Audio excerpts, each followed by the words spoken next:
நடிகர்கள் இண்டஸ்ட்ரியில எப்படி வருவாங்கன்னா, ஒண்ணு நல்ல கதைகளை தேர்ந்தெடுத்து அதன் மூலியமா ஹிட் ஆவாங்க. இன்னொரு பக்கம் நல்ல லவ் மூவியா கொடுத்து ஹிட் ஆவாங்க. ஆனா 2 படங்கள் 2 வேறு ஜானர்ல ஒர்க் ஆனா மட்டும்தான் இந்த தமிழ் சினிமால நீடிச்சு நிக்க முடியும்.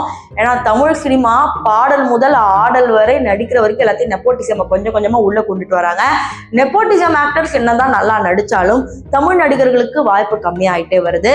ஸோ அப்படி எந்தெந்த தமிழ் நடிகர்கள் நல்லா நடிச்சு தொலைந்து போனாங்க அப்படிங்கிறத இன்னைக்கு இந்த வீடியோ கண்டென்ட்ல பார்ப்போம். ஸோ வாங்க வீடியோக்குள்ள போகலாம். ஃபர்ஸ்ட் வந்து நம்ம யார் பார்க்க போறோம்னா, கல்லூரி படத்துல இருக்கிற நாயகன் அகில் அவர்கள். அகில் வந்து ரொம்ப சூப்பரான ஆக்டர். இதையும் தாண்டி அவர் அடுத்தடுத்த படங்கள் எப்ப நடிப்பார் அப்படிங்கிற மாதிரி இன்னும் வெயிட் பண்ணிட்டே இருந்தாங்க. ஸோ நிறைய பேர் தமன்னாவோட ஃபர்ஸ்ட் படம் தேடி போய் அடிக்கடி பார்க்கும்போது, ஆமா இந்த ஆக்டர் எங்க போனாங்க அப்படிங்கிறது தான் பாதி பேரோட சந்தேகமாவே இருக்கும். அதுக்கப்புறம் மாசாணி படத்துலயும் நடிச்சாரு. ஆக்சுவலி வந்து இந்த கல்லூரி படத்துல அவர் ரொம்ப டார்க்கா காட்டியிருப்பாங்க. ஆனா அவரோட ரியல் கலர் இப்படிதான் இருக்கு. மாசாணி படத்துலயே அவர் நடிச்சாரு. ஆனா அதுக்கப்புறம் இவருக்கு நல்ல பட வாய்ப்புகள் கிடைக்கும் எதிர்பார்க்கப்பட்டுச்சு. ஆனா எந்த படமும் ஒர்க் அவுட் ஆகல. சோ நான் இதற்கு முன்னாடி வீடியோஸ்ல மென்ஷன் பண்ணதா இருந்தா நான் திருப்பி அதே சொல்லிடுறேன். என்னன்னா, படங்கள் வந்து இப்பெல்லாம் பெரிய பெரிய ஆக்டர்ஸ் மாசா நடிச்சாதான் போகுது.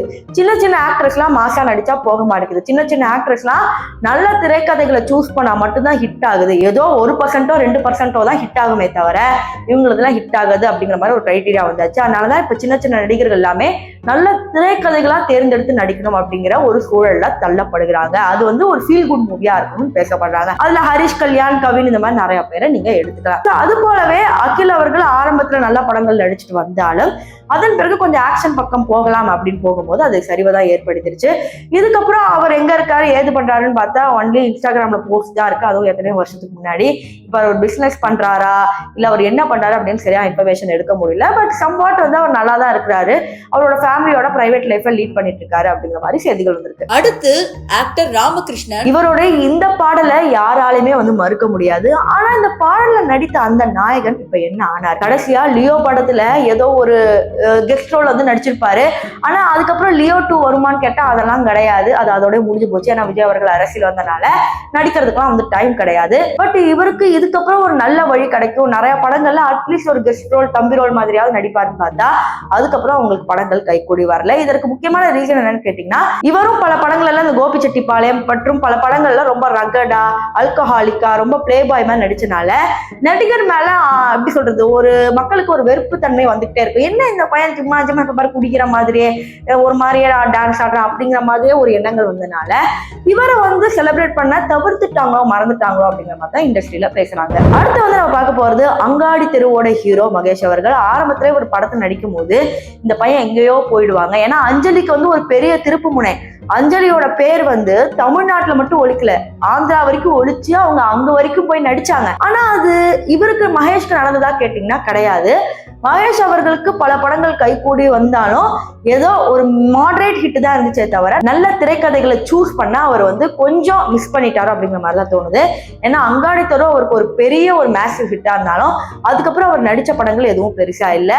இன்னைக்கு அவங்க ஃபேமிலியோட நல்லா போஸ்ட் போட்டுட்டு இருக்காரு, நிறைய பிசினஸ் பார்த்துட்டு இருக்கிறதா வந்து செய்திகள் வந்துச்சு. ஆனா இவர் கொஞ்சம் ரீஎன்ட்ரி கொடுத்தா நல்லா இருக்கும். ஏன்னா சூப்பரா நடிக்கக்கூடிய ஒரு நடிகர். ஆனா நல்ல படங்களை யூஸ் பண்றதை தவறிட்டோரோ அப்படிங்கிற மாதிரி பேசப்படுது. ஏன்னா அஞ்சலி பல படங்களை நடிச்சனால இன்னைக்கு ஒரு டாப் ஸ்டாரா வலம் வராங்க. சோ இந்த 2 கம்பேரிசன் பார்க்கும்போது கொஞ்சம் கஷ்டமா தான் இருக்கு. அடுத்து வந்து பார்க்க போறது இர்ஃபான் முகமது. சரவணன் மீனாட்சியில 2வது பார்ட்ல வந்து பாத்தீங்கன்னா இவங்க தான் சரவணனா நடிச்சிருப்பாங்க. இது மட்டும் இல்லாம கனாகாணும் காலங்கள்லயும் ஒரு முக்கியமான ரோல்ல நடிச்சிருப்பாங்க. சரி, இந்த பையன் பார்க்க கியூட்டா இருக்கான், கண்டிப்பா வந்து ஒரு லவபிள் ஹீரோவா வருவாங்க, ஒரு ரொமான்டிக் ஹீரோவா வருவாங்க அப்படின்னு எல்லாரும் எதிர்பார்த்தாங்க. ஆனா எல்லாரும் எதிர்பார்த்தது போல நடக்கல. படங்கள்ல சுண்டாட்டம் போன்ற படங்கள்ல நடிச்சாரு. அதுலயும் வந்து அவரால் முடிஞ்ச அளவுக்கு கொஞ்சம் தான் ஆக்ஷன் கொடுத்தாரு, நிறைய தான் லவ் கொடுத்தாரு.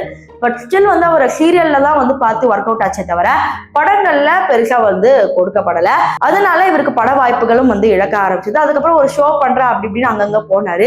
அடுத்து நம்ம பார்க்க போறது அமரகாவியம் படத்தோட ஹீரோ ஷாஹிர், அதாவது ஆர்யாவோட தம்பி. ஆர்யாவோட தம்பி அப்படிங்கிற ஒரு ஃபேம்ல மட்டும் இவரை வந்து நம்ம பார்க்க முடியாது. இவரோட நடிப்பு வந்து ஆர்யாவோட சூப்பரா இருக்கு அப்படின்னு ஃபர்ஸ்ட் படத்துல சொன்னாங்க. அமரகாவியம் படம் அந்த அளவுக்கு ஹிட் இல்ல. ஆனா விஜய் டிவில கிட்டத்தட்ட ஒரு 30-40 தடவை போட்டு காமிச்சு எனக்கே வந்து அந்த ஆக்டர் ரொம்ப பிடிச்சது. ரொமான்டிக்லாம் அவ்வளோ நல்லா ஒர்க் ஒர்க் அவுட் ஆச்சு. படமும் வந்து ஹிட் ஆகலனா கூட இந்த ஃபீல் குட் மூவி கொண்டாட மறந்துட்டோமே அப்படிங்கிற மாதிரி ஒரு படம் லிஸ்ட்ல வரும்ல, அதுல அமரகாவியம் வந்து நிறைய பேர் ஹிட் ஆச்சு. பாடல்லாம் சூப்பர் ஹிட். அதுல இவரும் வந்து கமலஹாசனை வந்து ரெப்ளிகேட் பண்ணி பல ஆக்ஷன் இப்படி வைக்கிறது அப்படி வைக்கிறது அதெல்லாம் வந்து சீன்ஸ் எல்லாம் பயங்கரமா ஹிட் ஆனேன். சரி, ஆர்யா அளவுக்கு வர முடியலனாலும் ஒரு நல்ல ஹீரோவா வளர்ந்து வரலாம் அப்படின்னு நினைச்சாங்க. அதன் பிறகு பல படங்கள் நடிச்சாலும் அதெல்லாம் கை கூடல. அப்புறம் இந்த பட வாய்ப்பே வேண்டாம், நம்ம அண்ணனே நடிச்சுட்டோம், நம்ம சும்மா இருக்கலாம் அப்படின்னு சொல்லி இன்னைக்கு ஃபேமிலி பிசினஸே அவர் பார்த்துட்டு இருக்காரு. நான் சொன்ன இந்த 5 நடிகர்களும் பாத்தீங்கன்னா பயங்கரமா திறமை உள்ளவங்க. அதாவது இங்க நெப்போ நடிகருக்கு பல பேர் வாய்ப்பு கொடுத்து நிறைய பேர் வளர்ந்து வராங்க. ஆனா இந்த மாதிரி நடிகர்களுக்கு வந்து கொஞ்சமாவது வாய்ப்பு கொடுக்கலாம். ஷாஹிர் வந்து நெப்போ நடிகரா இருந்தாலும் அவருக்கும் ஒரு நல்ல நடிப்பு திறமை இருந்தாலும் தமிழ் மக்கள் அக்செப்ட் பண்ணிட்டா மட்டும்தான் இப்ப வந்து வளர முடியும்.